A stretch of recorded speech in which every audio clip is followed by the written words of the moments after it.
Shinky Knecht had bij de vrouwenbekerwedstrijd in shorttrack een zilveren medaille halen op een 400 meter. In de hele finale broekte de zijn verneemde telescoopbeen. En in de finale leek dat nederig te wezen, maar als je in trein komen ze op de finish uit. Dat de Canadees Girard goud pakt, is wis. Knecht leek het dan tredden te worden, maar op een nij trots zijn telescoopbeen wordt Knecht tweede op de 400 meter. Maar ik dacht eerst dat ik hem net hier, maar ik hier uiteindelijk maar 4000. Ja, en dan wist u uiteindelijk tweede, een zilveren medaille. Bist je tevreden mee?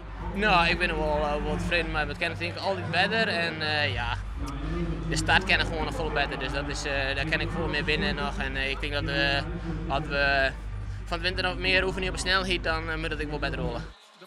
Voor Daan Breusma wie de hele finale het eindstation. In de hele finale kwam hij uit te vallen. Terug een blokje op het ijs gliederde ervoort. En dat komt verschrikkelijk machine hollen te lopen op een kersens. Er zijn feestelijke beelden. Lokken kan er zelfstandig van het ijs komen. Even de laatste berichten liep het wat te vallen, maar de verwondings van Breusma. Het gaat wel goed. Ik ken wel uitje, maar ja, ik ben al echt al 3 uur echt super stief. Maar ik zal straks even een zuster en Sjen, dus dan komt het vast wel goed. En dan naar de 1500 meter, ik derhelle Knecht de A-finale.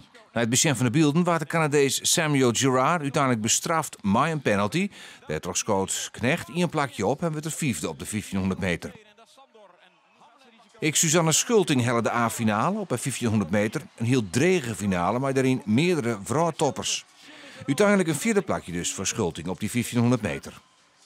Maar als je kijkt wat voor race het was en wat voor toppers erin stonden, het had gewoon een Olympische finale kunnen zijn. En hoe ik erin reed, dat was gewoon echt onwijs goed. En ik bleef gewoon super goed cool. En de rondetijden waren onwijs hard. Ik reed echt onwijs makkelijk. Dus ja, ik ben echt heel erg blij met deze race.